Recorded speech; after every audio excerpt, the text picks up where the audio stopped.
So phenol is reacted with sodium hydroxide here. Then sodium hydroxide jothe react adaga it forms sodium phenate. This is all you know, sodium phenate. ಈಗ ಇದಕ್ಕೆ electrophilic substitution reaction ಆಗಕ್ಕೆ ಏನ್ ಮಾಡ್ತಾ ಇದ್ದಾರೆ, CO2 ಜೊತೆ react ಮಾಡ್ತಿದ್ದಾರೆ and followed by acid hydrolysis. Acid ಜೊತೆ react ಮಾಡ್ತಾರೆ H+ ion can see. So then you get carboxylic acid ಅಂದ್ರೆ salicylic acid ಕಾಮನ್ ನೇಮ್. ಇದು ಕೂಡ ಇಂಪಾರ್ಟೆಂಟ್, ನೆನ್ಪಿಟ್ಕೊಳ್ಳಿ. ಕೋಲ್ ಬೇಸ್ ರಿಯಾಕ್ಷನ್ ಅಲ್ಲಿ ನಿಮ್ಮ ಪ್ರಾಡಕ್ಟ್ ಯಾವುದು ಅಂದ್ರೆ ಸ್ಯಾಲಿಸಿಲಿಕ್ ಆಸಿಡ್ ನಿಮ್ಮ product. Salicylic is a common name. 2-hydroxy benzoic is an IUPAC name. So this is the very simple reaction you need to remember. So we'll see the mechanism of this.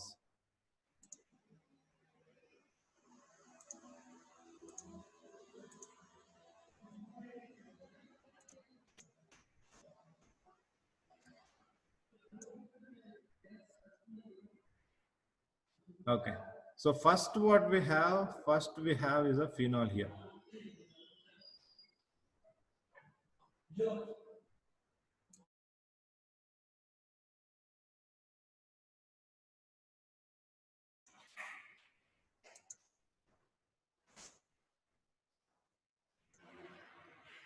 So here we have phenol. Okay, so ಈಗ ಏನ್ ಮಾಡ್ತೀವಿ, sodium hydroxide ಜೊತೆ react ಮಾಡಬೇಕು. Sodium hydroxide ಜೊತೆ react ಮಾಡಬೇಕು. Oxygen ಏನ್ ಮಾಡುತ್ತೆ, it takes electron from the hydrogen and oxygen gets a negative charge here. ಇಲ್ಲಿರುವಂತ H+ ಆಗಿ ಆಚೆ ಬರುತ್ತಲ್ಲ, ಆ H+ NaOH ಅಲ್ಲಿ ಇರುವಂತಹ OH- ಜೊತೆ, ಈ OH- ಜೊತೆ ಕಂಬೈನ್ ಆಗಿ ಅದೇನ್ ಫಾರ್ಮೇಶನ್ ಮಾಡ್ತಿದೆ, ಇಲ್ಲಿ ವಾಟರ್ ನ ಫಾರ್ಮೇಶನ್ ಮಾಡುತ್ತೆ. ಸೊ ವಾಟರ್ ನ ಫಾರ್ಮೇಶನ್ ಮಾಡಿದ್ಮೇಲೆ so next ಇಲ್ಲಿ ಏನ್ ಬರುತ್ತೆ, you'll have a phenoxide ion here. You'll have only this one. You have only phenoxide ion, O-.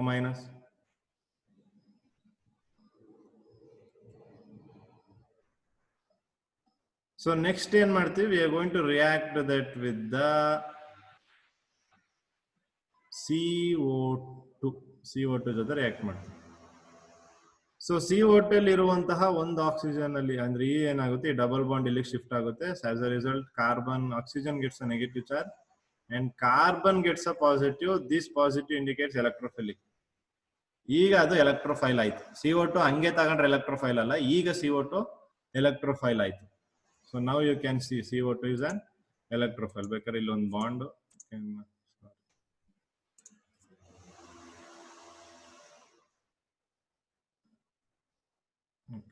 So ಅದು ಶಿಫ್ಟ್ ಆದಾಗ ಇಲ್ಲಿಗೆ ನೆಗೆಟಿವ್ ಬರುತ್ತೆ, ಇಲ್ಲಿ ಸಿಂಗಲ್ ಬಾಂಡ್ ಆಗುತ್ತೆ. ಓಕೆ, ಸೊ ಇಲ್ಲಿ ಈಗ ಈ ಫಿನಾಕ್ಸೈಡ್ ಅಲ್ಲಿ ಏನಾಗುತ್ತೆ, ರೆಸೊನೆನ್ಸ್ ಆಗ್ಬೇಕು ಫಿನಾಕ್ಸೈಡ್ ಐನಲ್ಲಿ. ಸೊ ರೆಸೊನೆನ್ಸ್ ಏನಾಗುತ್ತೆ, ಇಲ್ಲಿಗೆ ಶಿಫ್ಟ್ ಆಗುತ್ತೆ ಓಕೆ ಇದು ಇಲ್ಲಿರುವಂತದ್ದು ಇಲ್ಲಿಗೆ ಶಿಫ್ಟ್ ಆಗುತ್ತೆ. ಸೊ ನೆಕ್ಸ್ಟ್ ಇಲ್ಲಿಗೆ ಶಿಫ್ಟ್ ಆದ ತಕ್ಷಣ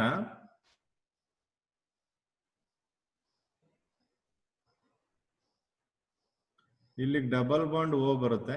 ಈ ಜಾಗಕ್ಕೆ ಏನ್ ಬಂದಿರುತ್ತೆ, ಯಾವ ಚಾರ್ಜ್ ಬಂದಿರುತ್ತೆ ಇಲ್ಲಿಗೆ,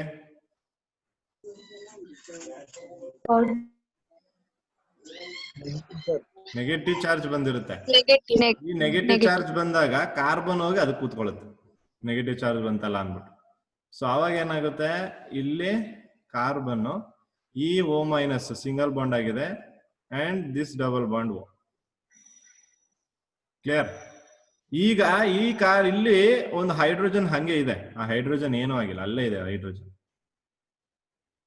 ಓಕೆ, ಸೊ ಆವಾಗ ಏನ್ ಮಾಡುತ್ತೆ, hydrogen it gives it's electron here. ಇದಕ್ಕೆ ಎಲೆಕ್ಟ್ರಾನ್ ಕೊಟ್ಟು ಪುನಃ ಆಕ್ಸಿಜನ್ ಅದರ ಎಲೆಕ್ಟ್ರಾನ್ ವಾಪಸ್ ತಗೊಳುತ್ತೆ. ಈಗ H ಏನಾಯ್ತು, H+ ಆಗಿ ಆಚೆ ಬಂತು. ಈಗ H+ ಕೆಲಸ ಯಾರನ್ನ ಅಟ್ಯಾಕ್ ಮಾಡೋದು, -. ಸೊ ಇದಕ್ಕೆ ಅಟ್ಯಾಕ್ ಮಾಡುತ್ತೆ. ಸೊ ಇದಕ್ಕೆ ಅಟ್ಯಾಕ್ ಮಾಡಿದಾಗ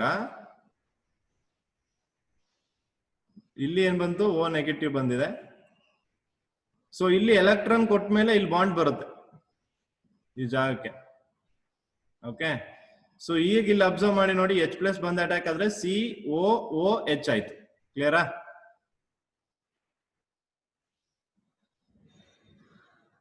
ಸೊ ನೆಕ್ಸ್ಟ್ ಏನ್ ಮಾಡ್ತೀವಿ, ಸಿಂಪಲ್ ಸ್ಟೆಪ್ ಅಸಿಡಿಫಿಕೇಶನ್ ಮಾಡ್ತೀವಿ. ಸೊ H+ ಆಡ್ ಆದ್ರೆ we will get OH. Here already COH ಇದೆ. So this is salicylic acid. Salicylic acid. So you got it. Clear ಆಯ್ತಾ? ಮೆಕ್ಯಾನಿಸಮ್ ಅರ್ಥ ಆಯ್ತಾ? ಇಷ್ಟು ಸಿಂಪಲ್ ಮೆಕ್ಯಾನಿಸಮ್. ಈ ಮೆಕ್ಯಾನಿಸಮ್ ಏನ್ ಕೇಳಲ್ಲ, ಮೆಕ್ಯಾನಿಸಮ್ ನೀವು ಬರೆಯೋ ಅವಶ್ಯಕತೆ ಇಲ್ಲ. ನಿಮ್ಗೆ ಏನು ನಾನು PPT ತೋರಿಸ್ದೆ ಆ ರಿಯಾಕ್ಷನ್ ಅಷ್ಟೇ ಬರೆದ್ರೆ ಸಾಕು, ಕೋಲ್ಬೇಸ್ ರಿಯಾಕ್ಷನ್ ಕೇಳಿದಾಗ. ಬಟ್ ಈ ಮೆಕ್ಯಾನಿಸಮ್ ನಿಮ್ಗೆ ಯಾವಾಗ ಬೇಕು ಅಂದ್ರೆ, ಯಾವ್ದಾದ್ರು ಕಾಂಪಿಟೇಟಿವ್ ಲೆವೆಲ್ ಅಲ್ಲಿ ಎಕ್ಸಾಮ್ಸ್ ಅಲ್ಲಿ ಕ್ವಶನ್ಸ್ ಕೇಳಿದಾಗ ಮೆಕ್ಯಾನಿಸಮ್ ಐಡಿಯಾ ಇರ್ಬೇಕು.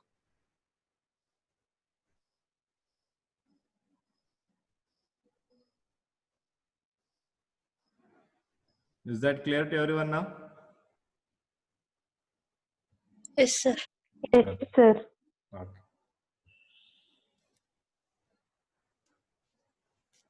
Okay. So I'll clear this one. So clear ಮಾಡೋಕ್ಕಿಂತ ಮುಂಚೆ ಇನ್ನೊಂದೆರಡು ಪಾಯಿಂಟ್ ಇಲ್ಲಿ ಮಾತಾಡೋದಾದ್ರೆ, ಸೊ ಓಕೆ. ಸೊ ಈಗ ನಿಮ್ಗೆ ಏನಕ್ಕೆ ಪ್ಯಾರಾ ಪ್ರಾಡಕ್ಟ್ ಫಾರ್ಮೇಶನ್ ಆಗಿಲ್ಲ ಅಂತ, ಸೊ ಪ್ಯಾರಾ ಬರಲ್ಲ ಈ ಕೇಸಲ್ಲಿ. ಜೊತೆಗೆ ಇಲ್ಲಿ ಇನ್ನೊಂದು ನಾವು ವೆರಿ ಇಂಪಾರ್ಟೆಂಟ್ ಪಾಯಿಂಟ್ ಈಸ್, ಈ ರಿಯಾಕ್ಷನ್ ನ ಕ್ಯಾರಿ ಔಟ್ ಮಾಡುವಂತದ್ದು 413 ಕೆಲ್ವಿನ್ ಟೆಂಪರೇಚರ್ ಮತ್ತೆ 6 to 7 atmospheric pressure. This is again very important point, miss ಮಾಡಿದ್ವಿ ಇವೆರಡು. ಓಕೆ, ಈ ಟೆಂಪರೇಚರ್ ಇನ್ಕ್ರೀಸ್ ಆದ್ರೆ ಈ ರಿಯಾಕ್ಷನ್ ಅಲ್ಲಿ, if the temperature is above 413 kelvin, ನೆನ್ಪಿಟ್ಕೊಳ್ಳಿ ವೆರಿ ಇಂಪಾರ್ಟೆಂಟ್ ಪಾಯಿಂಟ್. 413 ಕೆಲ್ವಿನ್ ಗಿಂತ ಟೆಂಪರೇಚರ್ ಜಾಸ್ತಿ ಆದ್ರೆ predominantly the product is going to be para isomer. Temperature increase ಆದ್ರೆ, ಇನ್ಕ್ರೀಸ್ ಮಾಡಿದ್ರೆ, ಅದು ನಾವು ಮಾಡ್ಕೊಂಡ್ರೆ, ಆಕ್ಚುಯಲ್ ರಿಯಾಕ್ಷನ್ ಅಲ್ಲಿ ಮಾಡಂಗಿಲ್ಲ. ಕೊಟ್ಟಿರೋ ರಿಯಾಕ್ಷನ್ ಅಲ್ಲಿ ಫಿಕ್ಸ್ ಆಗಿದೆ ಟೆಂಪರೇಚರ್. ಬಟ್ ನಾವೇನಾದ್ರೂ ಟೆಂಪರೇಚರ್ ನ ಇನ್ಕ್ರೀಸ್ ಮಾಡಿದ್ರೆ, ಅದು ಅಬೌವ್ 413 ಕೆಲ್ವಿನ್ ಅಂತ ಇನ್ಕ್ರೀಸ್ ಆದ್ರೆ, ಆಗ ಪ್ರಿಡಾಮಿನೆಂಟ್ಲಿ ಪ್ಯಾರಾ ಐಸೋಮರ್ಸ್, ಅಂದ್ರೆ ಆವಾಗ ಪ್ಯಾರಾ ಐಸೋಮರ್ ಮೇಜರ್ ಆಗಿ ಫಾರ್ಮೇಶನ್ ಆಗುತ್ತೆ ಅಂತ.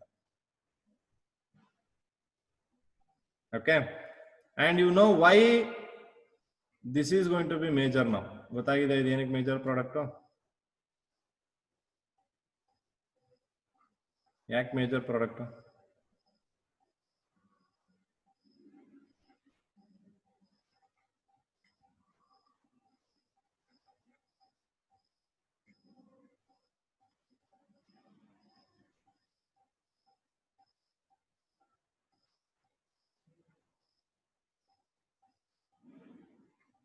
Is that clear? Yes, sir.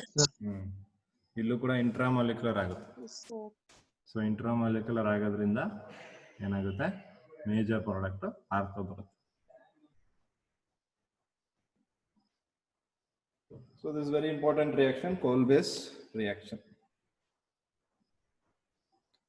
Okay, so okay fine. So ಬರ್ಕೊಂಡಿದ್ದೀರಾ? So I will clear this now. So ಇದು very important reaction. Okay, so Kolbe's reaction ಆದ್ಮೇಲೆ, so next ಇರುವಂತದ್ದು ನಮ್ಗೆ Reimer Tiemann reaction. Reimer Tiemann reaction ಅಂತ. So ಇಲ್ಲೇನ್ ಮಾಡ್ತೀರಾ, so ಇಲ್ಲಿ finale ತಗೋತೀವಿ, ಆದ್ರೆ ಇಲ್ಲಿ ಏನ್ ಮಾಡ್ತೀವಿ, ಕ್ಲೋರೋಫಾರ್ಮ್ ರಿಯಾಕ್ಷನ್ ಮಾಡ್ತೀವಿ. ಕ್ಲೋರೋಫಾರ್ಮ್ ನ ಯೂಸ್ ಮಾಡ್ಕೊಂತೀವಿ. In the presence of sodium hydroxide, CHO aldate group is introduced at ortho position of benzene ring. Again very important. Acid group ಬಂದಿತ್ತು ಆರ್ಥೋ ಪೊಸಿಷನ್ ಅಲ್ಲಿ ಕೋಲ್ಬೇಸ್ ಗೆ, ಆಲ್ಡೇಟ್ ಬರ್ತಾ ಇದೆ ಆರ್ಥೋ ಪೊಸಿಷನ್ ಗೆ Reimer Tiemann. Differences. So this reaction is known as Reimer-Tiemann reaction. The intermediate substituted benzyl chloride is hydrolyzed in the presence of alkali to produce salicylate. ನಾನು ಇದನ್ನ mechanism ಅಂತ ತೋರಿಸ್ತೀನಿ, intermediate. So ಇದು actual reaction, ಇಲ್ಲಿ intermediate ಇಲ್ಲೂ ಇದೆ. Okay, so ಇದು actual reaction. So ಇಷ್ಟನ್ನು ಬರೆದ್ರೆ again 2 to 3 marks. Raymond timer reaction ಇಷ್ಟ ಬರೆದ್ರೆ ಸಾಕು. ಮೆಕ್ಯಾನಿಸಮ್ ಇದೆ, ಮೆಕ್ಯಾನಿಸಮ್ ಹೇಳ್ತೀನಿ, ಬಟ್ ಇಷ್ಟು ಬರೆದ್ರೆ ಸಾಕು ನೀವು.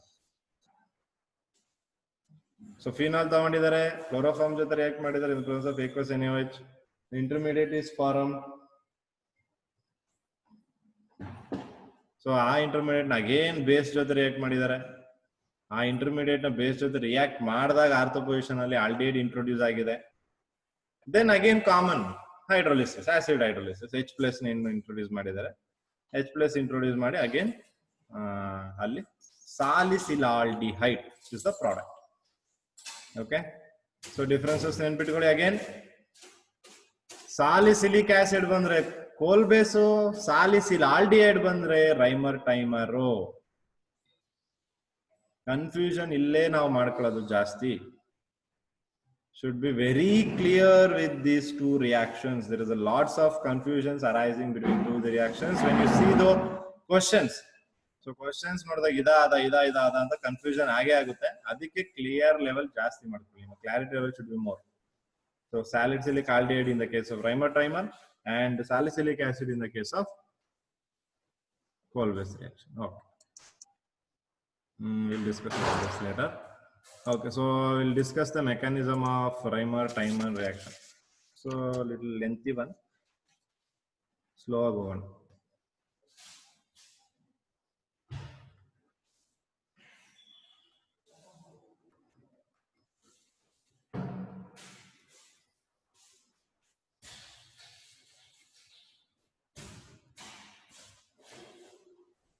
Okay, so again illu kuda ನಾವು ಫಿನಾಲ್ ತಗೊಳ್ಳೋದು.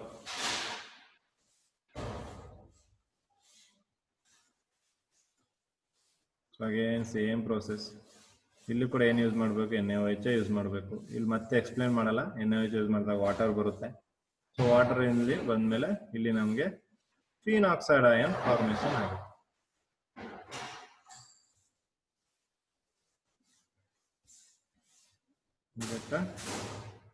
Phenoxide ion here. Okay, so next ಯಾವ್ದು ತಗೋಬೇಕು ರಿಯೇಜೆಂಟ್ ಅಂದ್ರೆ ಕ್ಲೋರೋಫಾರ್ಮ್ ಅಂತ ಇದೆ ಅಲ್ವಾ. ಸೊ ಈ ರಿಯಾಕ್ಷನ್ ಇಲ್ಲಿಗೆ ಸ್ಟಾಪ್ ಮಾಡಿ, ಹಿಂಗೆ ಇರ್ಲಿ, ಇದು ಫಿನಾಕ್ಸೈಡ್ ಹಿಂಗೆ ಇರ್ಲಿ, ಬಟ್ ಕ್ಲೋರೋಫಾರ್ಮ್ ನ ಫಸ್ಟ್ ತಗೊಂಡ್ಬಿಡು.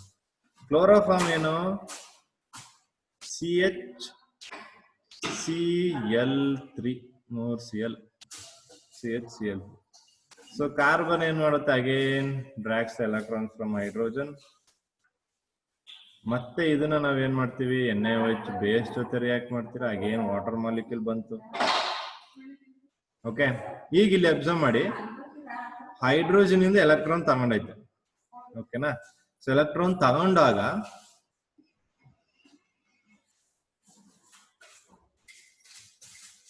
ಸೊ ಇಲ್ಲಿ ಒಂದು ಎಲೆಕ್ಟ್ರಾನ್ ಆಲ್ರೆಡಿ ಕಾರ್ಬನ್ದು, ಇನ್ನೊಂದು ಎಲೆಕ್ಟ್ರಾನ್ ಇಲ್ಲಿಂದ ತಗೋತಾ ಇದೆ. So I will represent that as 2 electrons here with the negative charge here. Okay, clear ಆಗಿದೆಯಾ? ನೋಡಿ ಇಲ್ಲಿ ಕಾರ್ಬನ್ ಎಷ್ಟು ಎಲೆಕ್ಟ್ರಾನ್ ಇದೆ ಅಬ್ಸರ್ವ್ ಮಾಡಿ. ಈಗ ಎಷ್ಟು ಎಲೆಕ್ಟ್ರಾನ್ ಇದೆ ಕಾರ್ಬನ್ಗೆ?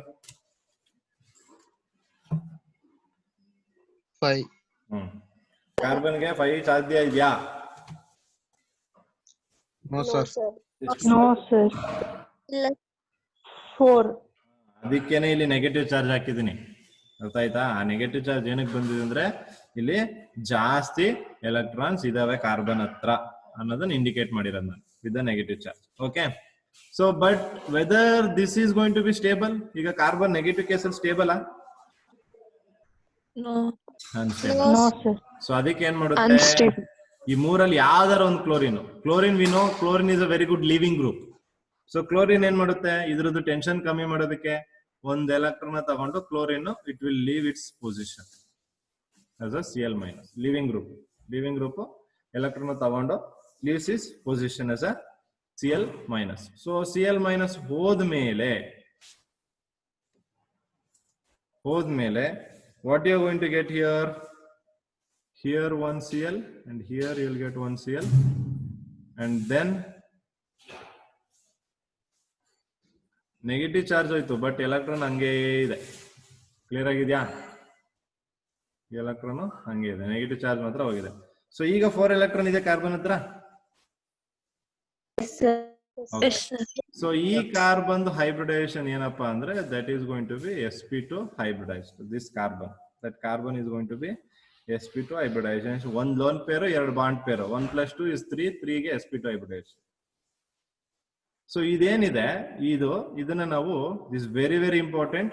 ಈ name ಡೈಕ್ಲೋರೋಕಾರ್ಬೀನ್. Dichlorocarbene, this is the name of this compound, this molecule, dichlorocarbene. This dichlorocarbene is an electrophile. It's not electrophile, which is a neutral species. Charge illa yadu adr mele, neutral species idu. Electrophile andre idರಲ್ಲಿ electron deficient ಇರಬೇಕು. Electron deficient ಆಗಿದೆಯಾ ಇದು?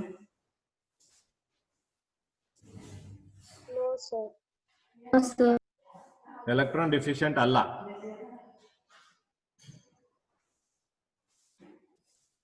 Octet complete ಆಗಿದೇನ್ರಿ ಅದ್ರದ್ದು?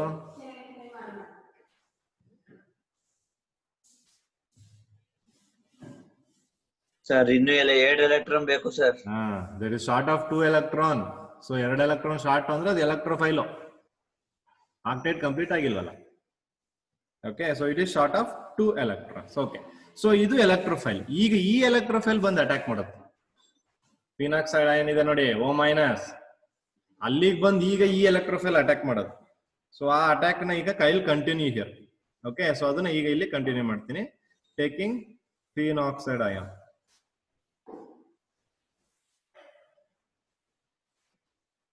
Okay, so ಇಲ್ಲೂ ಕೂಡ observe ಮಾಡಿ, same ಕಾಲ್ಬೇಸ್ reaction ಆದಂಗೆ ಇಲ್ಲೂ ಕೂಡ ರೆಸೊನೆನ್ಸ್ ಆಗುತ್ತೆ. ಸೊ ರೆಸೊನೆನ್ಸ್ ಆದಾಗ ಈ CCl2 ಡೈಕ್ಲೋರೋಕಾರ್ಬಿನ್ ಏನಿತ್ತು, ಸೊ ಅದೇನಾಗುತ್ತೆ, attacks to this position. Okay, so ಅವಾಗ ಏನ್ ಬರುತ್ತೆ ನಮ್ಗೆ, ಯು ವಿಲ್ ಗೆಟ್ ಓಗೆ ಡಬಲ್ ಬಾಂಡು. ಸೊ ಅಲ್ಲಿಂದ ಬಾಂಡ್ ಶಿಫ್ಟ್ ಆಯ್ತು. ಸೊ H ಆಲ್ರೆಡಿ ಅದ್ರಲ್ಲಿ ಒಂದಿದೆ, ಅದನ್ನ ಹಂಗೆ ಬರ್ಕೋತೀನಿ, CCl2.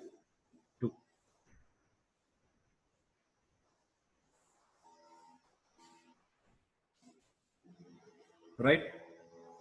Okay, okay. ಸೊ ಈಗ ಈ ಕಾರ್ಬನ್ ಮೇಲೆ ನೆಗೆಟಿವ್ ಚಾರ್ಜ್ ಬಂದಿದ್ಯಾ? ಕಾರ್ಬನ್ ಮೇಲೆ ಹೆಂಗ್ ಬಂತು ನೆಗೆಟಿವ್ ಚಾರ್ಜ್ ಅಂತ ಹೇಳಿ.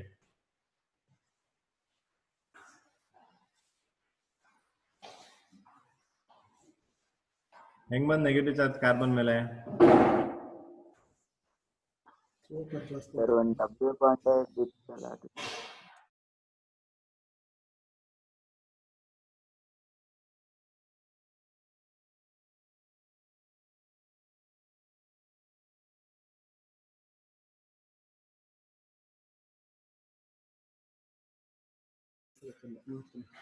ಎಸ್, ಇಲ್ಲಿ ನೋಡಿ ಈ ಬಾಂಡ್ ಇದೆಯಲ್ಲ, ಈ ಎಲೆಕ್ಟ್ರಾನ್ ಈ ಜಾಗಕ್ಕೆ ಶಿಫ್ಟ್ ಆಗಿರುತ್ತೆ, ಅಂದ್ರೆ ಇಲ್ಲಿಗೆ ನೆಗೆಟಿವ್ ಚಾರ್ಜ್ ಬಂದಿರುತ್ತೆ.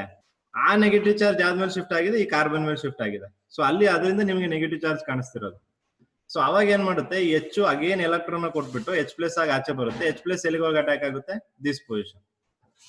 ಸೊ ದಿಸ್ ಅಗೇನ್ ಈ ಆಕ್ಸಿಜನ್ ಒಂದು ಎಲೆಕ್ಟ್ರಾನ್ ಶಿಫ್ಟ್ ಆಗುತ್ತೆ. So structure O-. So here it gets a hydrogen. So illon Cl ಬೇಕಾದ್ರೆ illon Cl ಹಿಂಗ ಹಾಕು.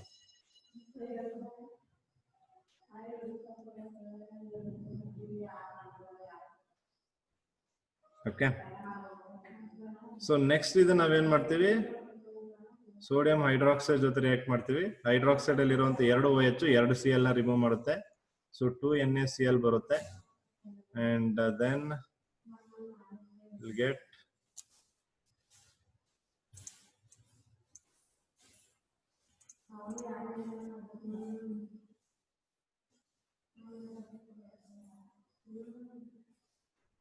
O- here.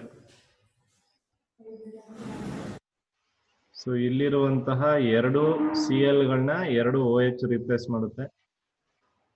Okay,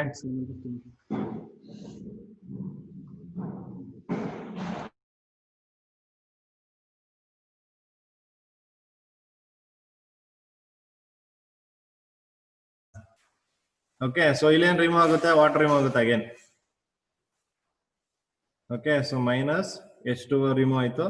so minus H2O remove ಆದ್ಮೇಲೆ ಏನ್ ಉಳ್ಕೊಂತ ಹೇಳಿ ನನಗೀಗ ವಾಟರ್ ಹೋದ್ಮೇಲೆ?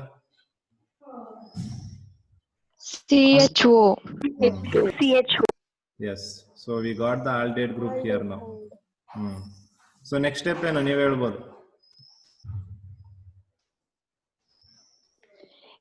HCl ನ ಆಡ್ ಮಾಡೋದು. ಅಷ್ಟೇ, ಆಸಿಡ್ ಕ್ಯಾಟಲಿಸಿಸ್ ಆಸಿಡ್ ಹೈಡ್ರೋಲಿಸಿಸ್ ಮಾಡಿದ್ರೆ you will get what?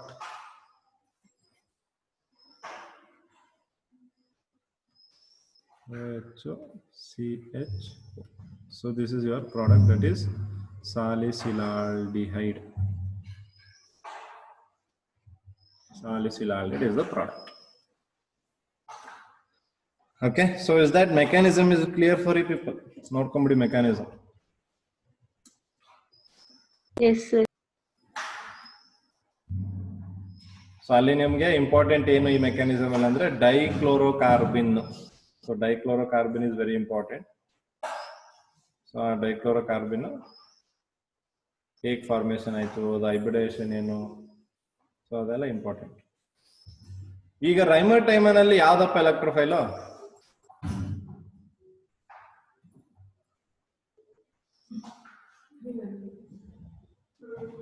Dichlorocarbon. Which is electrophile in the case of coal base? Carbon dioxide. CO2. ಅದನ್ನ ನೆನ್ಪಿಟ್ಕೊಳ್ಳಿ, ಎರಡು ಕೇಸಲ್ಲಿ ಯಾವ್ಯಾವ್ದು ಎಲೆಕ್ಟ್ರೋಫೈಲ್ಗಳು ಅಂತ. That's very important. ಅಗೇನ್ ಇಲ್ಲೂ ಕೂಡ ನೀವು ಅಬ್ಸರ್ವ್ ಮಾಡುವಂಥದ್ದು ಏನು, ಇಲ್ಲಿ ಇಂಟರ್ಮಾಲಿಕ್ಯುಲರ್ ಹೈಡ್ರೋಜನ್ ಬಾಂಡಿಂಗ್ ಬರುತ್ತಾ ಬರಲ್ಲ? Yes sir. Here also you'll observe intermolecular hydrogen bonding, C double bond O H, ಇವೆರಡರ ಮಧ್ಯ ಹೈಡ್ರೋಜನ್ ಬಾಂಡಿಂಗ್ ಎಕ್ಸಿಸ್ಟ್ ಆಗುತ್ತೆ. ಸೊ ಅದೇ ರೀತಿ ಇಲ್ಲೂ ಕೂಡ due to intermolecular hydrogen bonding ortho products ಏನಾಗಿರ್ತದೆ, ಮೇಜರ್ ಆಗಿರ್ತದೆ, ಪ್ಯಾರಾ ಪ್ರಾಡಕ್ಟ್ಸ್ ಬರೋದಿಲ್ಲ. ಕ್ಲಿಯರ್ ಆಗಿದೆಯಾ? Yes sir. So these very important reactions here to Reimer Tiemann ಮತ್ತೆ Kolbe reaction.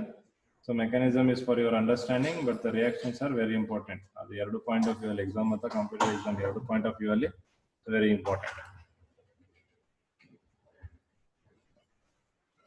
ಓಕೆ, ಸೊ ಅಲ್ಲಿ clear this one. Okay,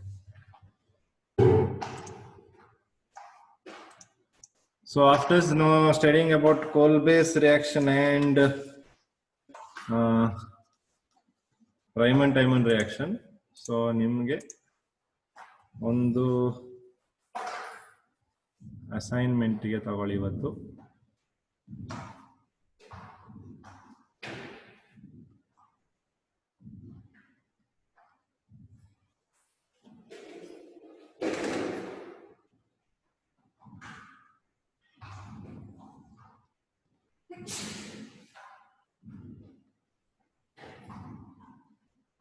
What is the product you are going to get?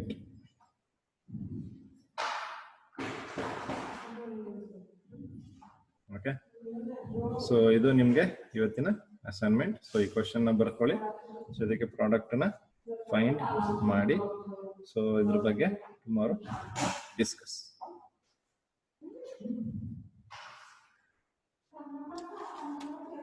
Okay, so ಎಲ್ಲ ಬರ್ಕೊಂಡಾಯ್ತಾ?